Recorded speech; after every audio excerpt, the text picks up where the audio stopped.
experience is, as an ER doctor of like 25 years, I'm not sure how many people have seen an abused child.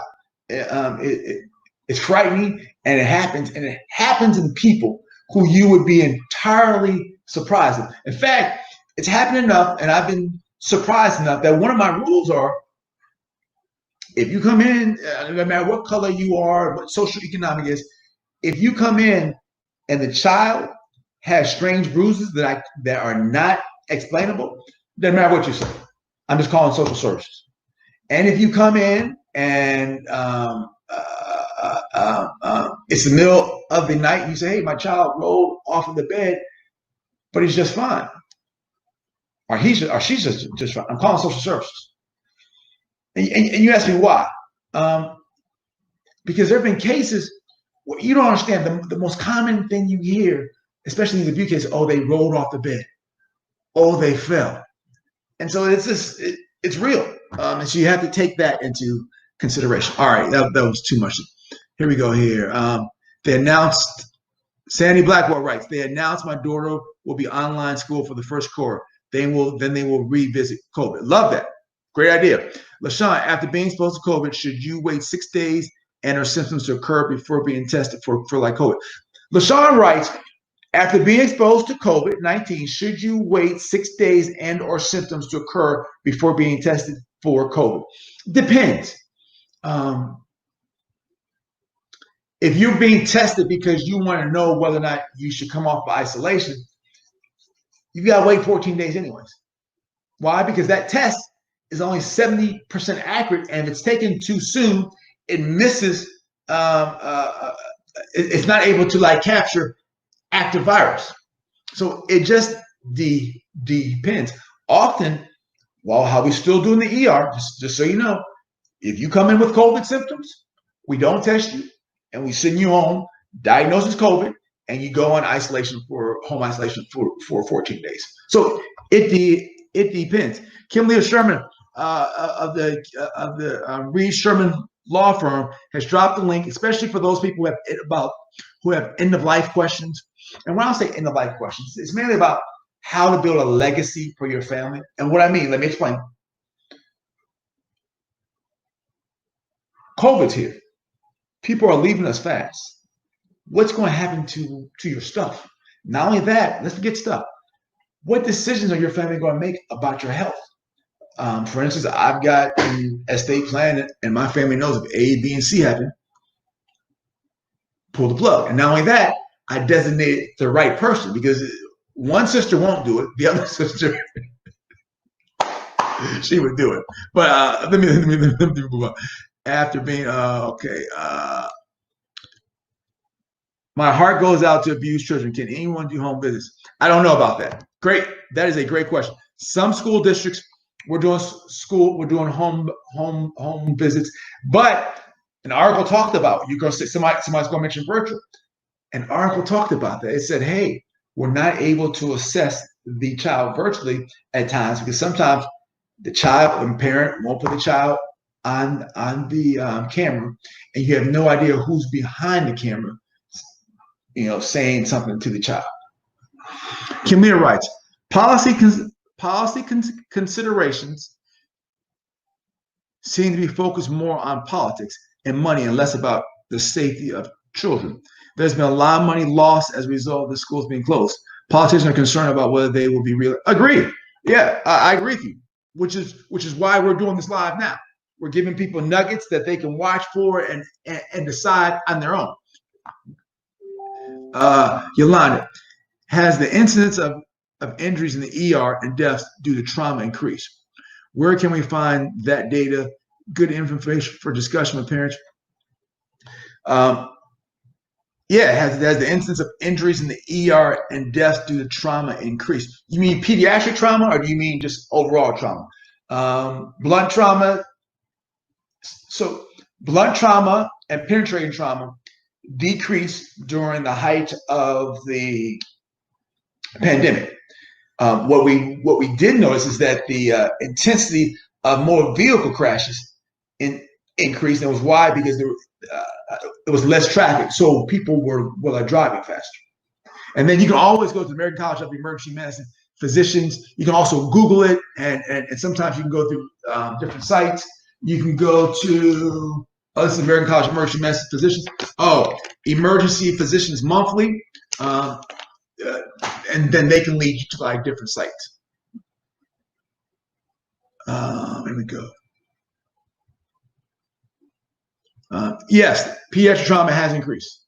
Yes. Hold on. I don't know if pediatric trauma is pediatric abuse cases. The intensity of them has increased. Yes. Let's be clear. The number of pediatric abuse reports as of last month, 2 months ago, was down 94%. The reporting was down 94%. I did not say that the abuse was down. Why? The infrastructure for reporting was not there. Most of these reports come from activities associated with school. And here we go. Aisha Allen Postel. My daughter's school will have both options, virtual and on-site. She has a history of seizures. So since she's high risk, it makes the decision complicated. It does. But fortunately, I'm not sure when you all start school. Everyone just needs to keep their head just on the school. Right now, we are in the information gathering phase. Information gathering phase. Nothing I say should be taken as medical advice, just for information purposes only. I was not aware that seizures was a high risk. What was it called? Was in the high risk category as it relates to like COVID. I would encourage you to follow with your neurologist and your primary care doctor. It could be true. I just don't recall reading, and don't forget, I don't read everything. All right, here we go. Do you recommend a child bring a friend to our home? So let me tell you, everybody, just real quick. The reason why you all rock with me and you listen to me is because the stuff I say makes sense, and it's got evidence to back it up. Anyone, and part of that is, so there's a license that's attached to me, a medical license. And while I'm not practicing medicine, there's a board that if I say something silly, the board say, hey, what's going on? Come on in. Therefore, it forces me to give factual and real information. I say that for two reasons. A, why should you listen to it? If there's no license attached to them in any type of way, be careful. But if they've got a nurse's license, a physician license, a PA license, any type of license, they've got, they have the same constraints that I do. I say all that to say, Dolores asked me, do you recommend bringing a friend to our home? I don't know what the CDC recommends. I can tell you this. I got on my full father hat here. We've allowed the kids to bring certain friends here. And it started off slowly. First, they had to wear a mask while they were here. And there were some people who were not allowed to like come here. It was people whose families we already knew and trusted, and we could have a real conversation. Look, as old such as Johnny Boy been isolating? Is he around a lot of teenagers? Agree. It is our screen, but yes, we have allowed that. Yes, that's not my recommendation to you, but in this family, we have done that. TKC, as a kindergarten teacher, I'm definitely concerned about returning. Can you put me? Thank you for your comment, and my comment's not about you.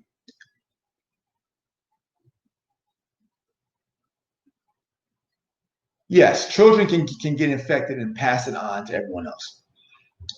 And that should be very concerning for teachers, especially if teachers are in high risk categories, and they're going home to high risk people or going home to high risk people. But the kids in and of themselves are relatively safe, even do relatively well, even if they get the virus. And I know someone's going to ask me about the inflammatory Kawasaki's disease in children, and it is present. But I believe that the last time that we talked about it, what's the full name of it? You had a 0.0001% 0.00001% of any child getting it.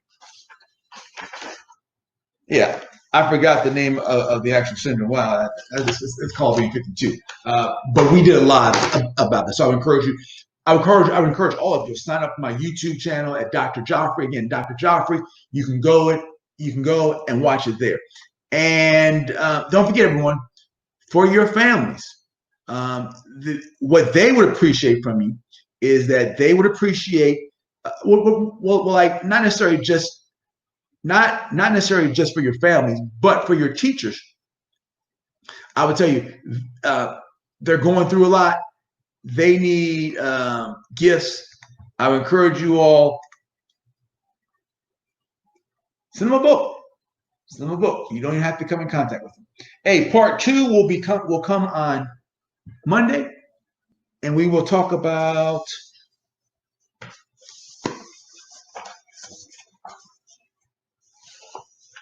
the school actions that should be data points as you weigh in whether or not you send your child back to school. Be safe. Do something kind for someone, and recognize that if you're getting a little stressed, it's okay. Be gentle and kind to yourself as well. This is Dr. Geoffrey, and I will see you next week.